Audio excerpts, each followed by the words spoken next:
That's great. With Commissioner Floyd, I wanted to ask some questions of Council's wastewater expert, Mr. Henley, who was involved in the assessment preparation of 4204. So that's going to be where we'll go next. So, Commissioner Floyd. Yes. Similar question that we've asked today, but you weren't here. In terms of council officers, so the council has now signed an agreement with the 3 Northland councils for our wastewater program for the next 3. Mr. Chair, is this evidence that's permissible in terms of the hearing? Well, this is a question of clarification from council officers. We've asked council officers numerous questions today. Yes. Witnesses. Witnesses, Mr. Chair. Well, Mr. Henley was involved in the preparation of 42A. For clarification, I made a comment on my 42A report that related to wastewater. I didn't include any memo or anything specific from Mr. Hensley, but my comment was based on discussions with Mr. Hensley, who was representing the Farnham District Council and Construction Department. And I think you'd be wanting to hear council's position on wastewater and infrastructure, obviously, because you've provided your own evidence. Maybe a friction further as well, Mr. Chair, like Mr. Hensley has provided evidence for 15D under the Environment Court's Code of Conduct. So that's a concern. That's Mr. Hensley's within that scope as well. That's within the scope of that. That's Yeah. We're wanting to hear evidence about the infrastructure issues. Yes. Assuming you hear what council has to say about that too. Yeah. Okay. Well, thanks for that. Great. Thank you, Mr. Chair. And this has been brought up in other hearings because our 3 councils have signed up to a 10-year program of work and actually specifies the projects and the value of those projects for the next 10 years. And we've had to do that as a central government requirement. In terms of this proposal, it's not one of the line items as part of that 10-year program.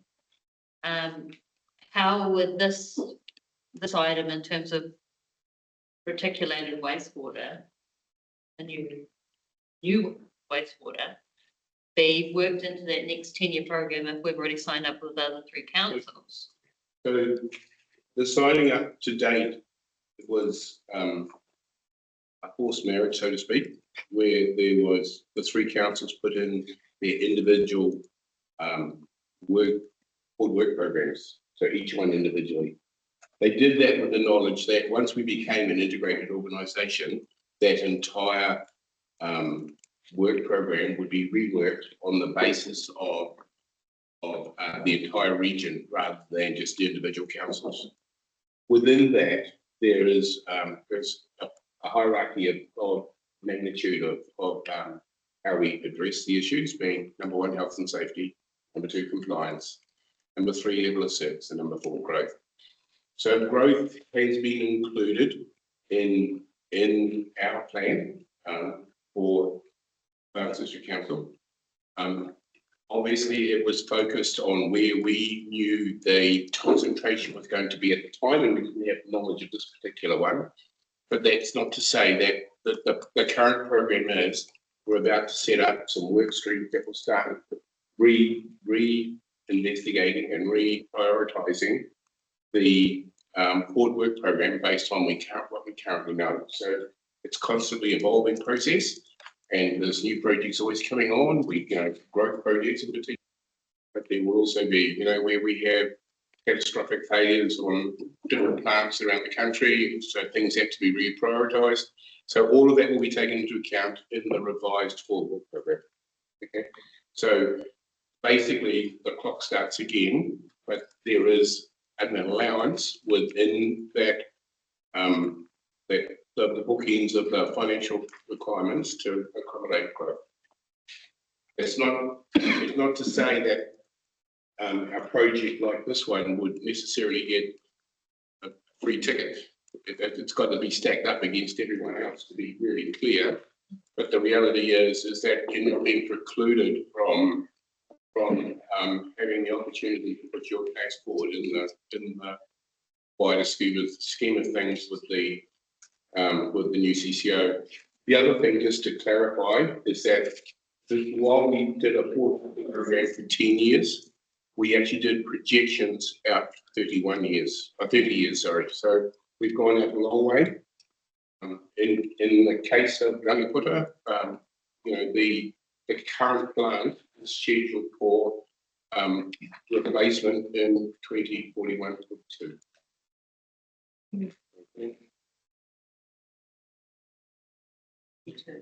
Yeah, that's a long way out, but nevertheless, that planning, that thinking has gone into we're not disregarding the small sites, because obviously being a Northland person, I was particularly focused on making sure that the small regional, rural and coastal communities were considered. Okay, well, I think that is helpful information. Actually, maybe one question of clarification.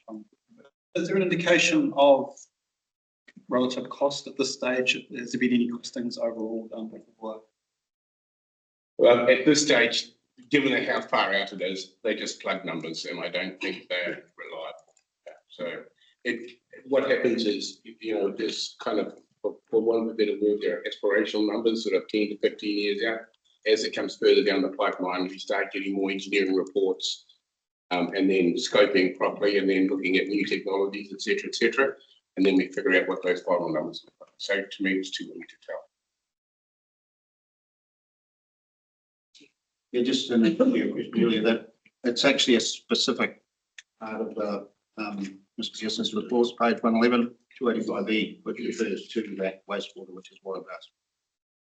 Yes. No, it was discussed with just a clarification on the No, thank you. on the evidence. Mr. Chair, I wonder if the submitters might want some clarifications from Mr. Hensley as well. If there is any questions that they might have for Mr. Hensley. Oh, well, then again, you need to ask me to ask that. Yeah, I think, okay, good. I was going to give you the opportunity to respond. So, would you like me to direct any questions to Mr. Henley on infrastructure matters? Unfortunately, your man's not here. But. Yes, yeah. I think no, I think it was relatively clear. I think the response was helpful, so I appreciate that. The intention of Mr. Sturgis has always been to develop the as cost as required. So it's certainly contributions to capital. So Mr. Sturgis is prepared to contribute to the expansion of the infrastructure facilities. I think working together and collaboratively. Yeah. Not what's there is the Ministry of Works design that was just plucked off the shelf, I think, for clay country. Right, that actually was never meant to. It was meant to be lined because that made it like clay. It's self-lined itself now, I would say, as long as everyone's very careful. But the trouble is, when you get the long dry summers, it cracks on its walls. That's the issue. It's all repairable, but it's basically making sure that we trigger that we have nothing going into the waterways, because that's the requirement, I think, that we have to get to there originally. And it may be that we have to do a bit of prototyping on how to do it, because I do think you have to take into account that you don't have a water supply other than tank water. That's the big issue in summer when you have no flush water, right? And what you're coming out with is once a day flushing, and it's just solid, and you're trying to pump it up the hill. That goes up with the pump, then it won't gravity down. And I watched them rotting and trying to clear their lines. And we're all getting on together. It's the end of us. Yeah. Okay, thank you. Thank you. My question, working together on. I understand it. Yeah, thank you, Mr. Sturgis. My question back to Mr. Hanley is there a mechanism potentially through the resource consent process or otherwise contributions can be So the available council, from it? yeah. So there's a couple of things at play here. Number one is the council is currently working through its development contributions policy. So that will play out. Now that's a development contributions policy under the Local Government Act, correct? Correct. Okay. So that's number one. Number two is, I think there's a couple of things in play here. One is the timing of this. Mm. Like, you know, we've been really clear that, you know, any development of that site or redevelopment of that site is currently scheduled for 2042. It's a long way out. That's number one. Number two is that in your report, you talked about repurposing the existing plant. I'm not quite sure exactly what that means.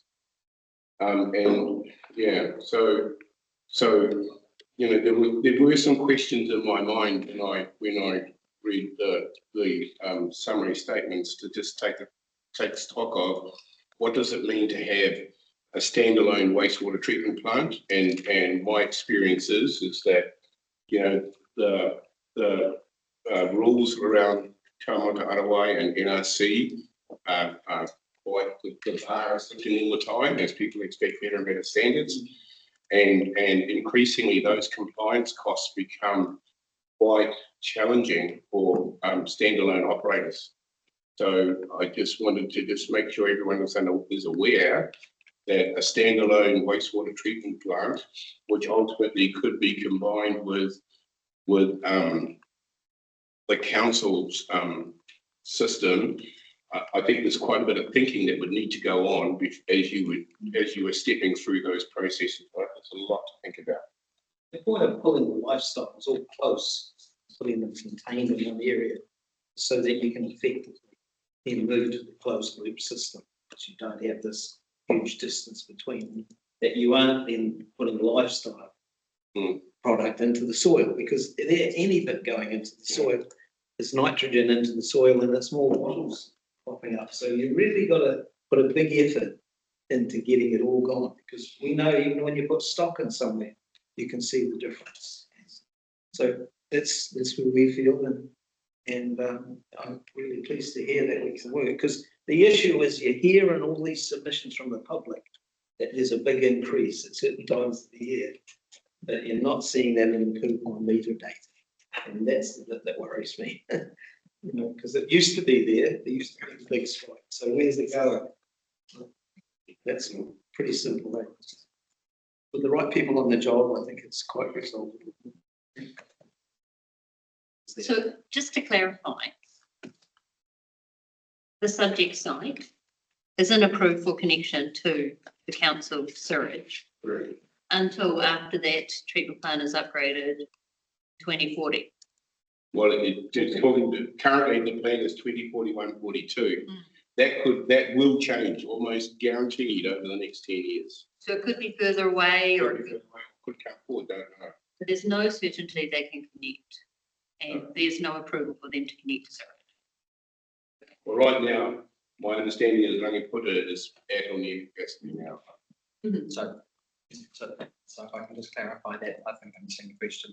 That's correct. So that this system is at capacity, my understanding. Just at the point of P5, because they have a maximum of 100 cubic meters, I think it's per day, which gets hit during rain events. So a second plant is required, which would need to be funded separately outside of what is currently proposed for future funding. We'll build a fresh primary plant, right, in a staged fashion. It has a lot more tanks in it and a lot more pre-processing, and that is what Gavin had in mind. And there's plenty of South Island places doing this. It's not out of the country's ability to do it, because it's not a huge volume at the moment. It's just an annoying volume. It's not as if it's a big suburb. Normally, a place of settlement like this wouldn't even have food, given that it's a settlement area, but it does. Someone's put it in, and thank goodness they did. Just needs to be, it's only, what is it, 15 cubes a day on average. It's not a lot of sewage to deal with. It's not enough. It needs more. It's like the way your rating works. You pay each resident pays $800 a year to connect to the ponds. But when you've only got 100 houses, it just covers your maintenance costs each year. If you have 200 houses, you've then got a surplus to start making things better. That's why it seems to me you're just in that ugly area at the moment. there are two issues at play here though. One is going to be the construction cost to build this thing. The other is going to be the maintenance cost to continue to maintain. That's what has to be looked at. Yep, okay, well, it looks like we've clarified that. Anything else we need to consider before we wrap things up? No, Mr. Chair. Great, okay. Well, I'm not going to go through my whole thank you statement again, but what I said previously applies. Thank you very much. Is there anything else you want to say, Mr. Langman? Just if there's anything that misses, I did put it at the back end of my summary, if it would assist the panel to have a conferencing statement. At least so between Melissa and Ms. Pearson and myself. And if it's up to council whether that might be an appropriate thing, or if we use the chair to repeat it. Just to deal with any particular drafting issues of the draft chapter. If you wish to direct that or request it, We'll just just, the panel. we'll thank you for the offer. We'll consider it. We're going to have a discussion with council officers about all the evidence we've received in this hearing and their right of reply. Yeah, they could form part of that discussion. So we'll let you know. On that, but it's thank you for making the offer. I think probably just to reflect on that, I appreciate the opportunity to get that process. Yeah. And certainly the conversations start to help appreciate. Perhaps we're just one step further from. So it's Some further advice. Yeah, just one question, Mr. Chair. I suspect, just want to check in that some of the questions for Mr. Henley have been essentially, the questions have been answered and that he won't necessarily need to be here for the right of reply. No, he doesn't need to be here. Unless he really wants to. It's probably He's made his decision already.